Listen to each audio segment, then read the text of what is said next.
사랑하는 하여무 가족 여러분, 안녕하세요. 김소명 목사입니다. 오늘도 말씀과 함께 하루를 시작하시는 모든 분들을 주님께서 참으로 기뻐하시리라 믿습니다. 이 아침도 주시는 하늘의 능력을 힘입어 희망찬 하루 열어가실 수 있기를 축복합니다. 오늘 나누실 말씀은 민수기 29장 12절입니다.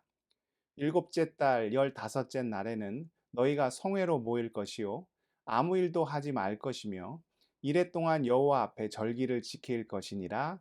아멘. 메멘토 모리라는 말이 있습니다. 라틴어인데요. 뜻은 죽음을 기억하라입니다.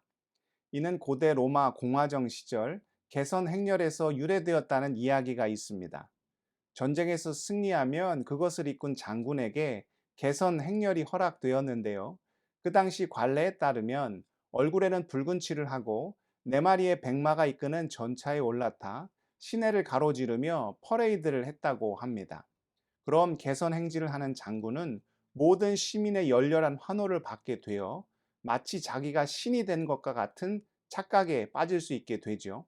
그래서 개선식 마차에는 장군 혼자 타는 것이 아니라 노예 한 명이 그 옆에 함께 탑승하여 퍼레이드가 진행되는 동안 메멘토 모리 죽음을 잊지 마라를 외쳤다고 합니다. 성경은 말합니다. 전도서 7장 2절입니다. 지혜자의 마음은 초상집에 있으되 우매자의 마음은 혼인집에 있느니라. 지혜로운 자는 인생의 어려움의 때가 있음을 기억하며 마음에 늘 겸양지덕을 품은 자라는 거지요. 인생을 살면서 가장 경계해야 하는 순간은 언제일까요? 고난의 때라고 생각할 수 있지만 그렇지 않습니다.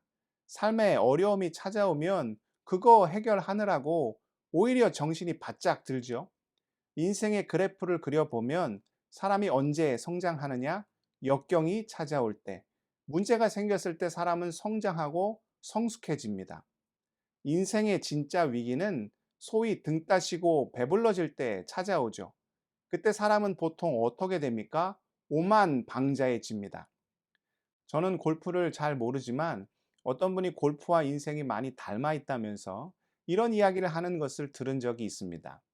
인생과 골프는 고개를 쳐들면 망한다. 스윙을 할 때 고개를 들면 타핑이 되어 공이 잘 안 맞거나 원하는 방향으로 나가지 않죠. 그래도 계속 고개를 쳐드는 이유가 뭡니까? 공이 어디로 가는지 보고자 하는 욕심 때문이죠. 나는 헤드업해도 공을 잘 칠 수 있다는 오만함 때문입니다. 인생도 마찬가지죠. 이제 됐다 생각하고 고개를 쳐들기 시작하면 그때부터는 뒤로 고꾸라지는 일만 남게 됩니다. 그래서 우리가 어떤 말을 많이 합니까? 벼는 익을수록 고개를 숙이고 사람은 잘 나갈수록 겸손해져야 한다. 성경에서도 이런 지혜의 말씀을 분명히 가르쳐 줍니다. 고린도전서 10장 12절입니다. 그런즉 선줄로 생각하는 자는 넘어질까 조심하라. 오늘 말씀에는 초막절을 지키라 말씀하신 하나님의 명령이 나옵니다. 초막절을 다른 말로 수장절이라고도 불렀는데 이때 곡식과 과일을 추수했기 때문입니다. 우리식으로 말하면 추수감사절이 되는 거죠. 1년 중 가장 풍성하고 넉넉한 시기가 바로 이때입니다. 그래서 우리는 추석이 되면 이런 말을 하죠. 더도 말고 덜도 말고 한가위만 같아라.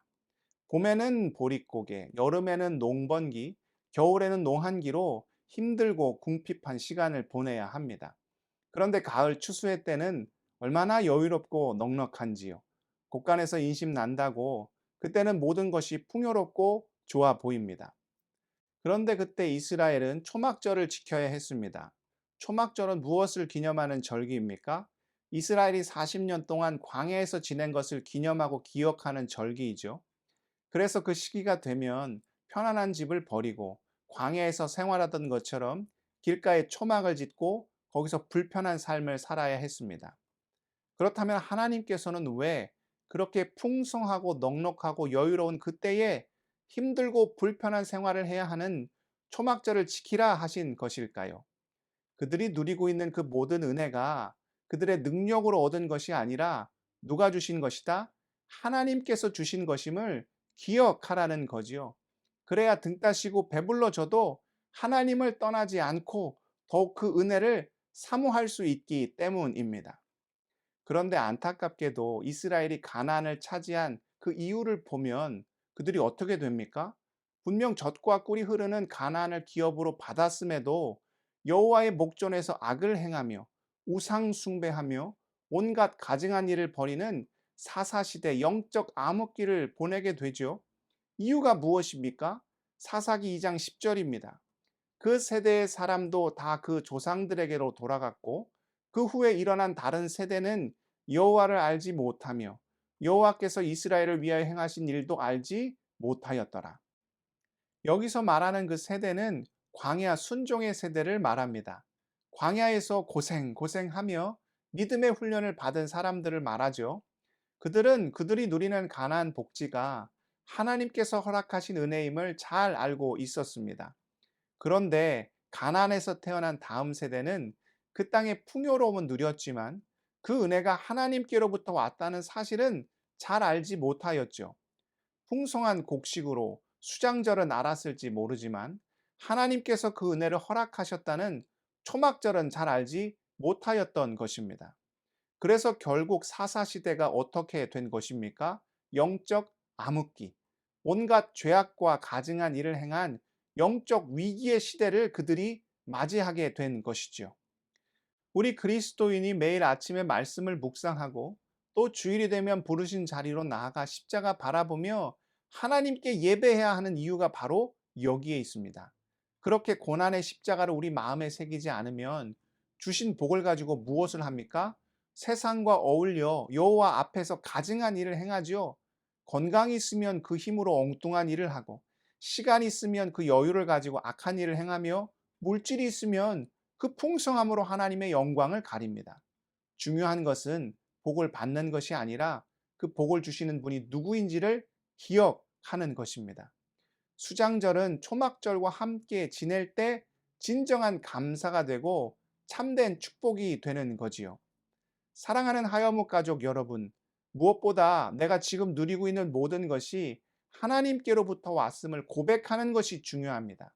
그렇게 주 앞에 겸손으로 나아갈 때 은혜를 은혜로 복을 복으로 누리는 귀한 삶을 살 수 있게 되지요. 이 진리의 말씀을 마음에 새겨 오늘 하루도 놀랍게 승리하는 우리 하연묵 지체들 다 되실 수 있기를 주님의 이름으로 축복합니다. 기도하시겠습니다. 사랑의 하나님, 지금 우리가 누리고 있는 모든 것이 누구에게서부터 왔는지를 고백하길 원합니다. 늘 말씀을 묵상하고 또 예배의 자리를 지켜 여호와 하나님을 바라보며 의지하며 십자가 마음에 새겨 주 앞에서 감사와 겸손으로 나가는 주의 충성된 주의 백성들 다 될 수 있도록 아버지와 함께하여 주옵소서. 우리가 살고 있는 이 미국 땅을 위해 기도합니다. 많은 아픔과 상처의 일들이 있습니다. 주님 이 땅을 긍휼히 여겨주시고 불쌍히 여겨주실 때 치유와 회복의 은혜를 더해 주시사 다시 한번 이 나라가 이 민족이 복음으로 바로 세워지는 귀한 역사를 아버지 허락하여 주옵소서. 두고 온 조국 대한민국 또한 아버지와 함께 해주실 때 말씀 한국, 선교 한국, 복음 한국으로 우뚝 설 수 있도록 아버지여 인도하여 주옵소서. 우리 하여목 지체들의 모든 삶을 주님께 온전히 올려드립니다. 건강의 문제로, 자녀의 문제로, 신분의 문제로, 비즈니스와 일터와 모든 삶의 어려움으로 주님께 아뢰고 고백하는 모든 자녀들의 간절함을 주님 흠양하여 주시사 후히 주실 때 꾸짖지 않으시는 주의 풍성함과 넉넉함을 삶 속에서 누릴 수 있도록 아버지여 붙잡아 주옵소서. 이 모든 말씀 존귀하신 예수 그리스도의 이름으로 간절히 기도드리옵나이다. 아멘.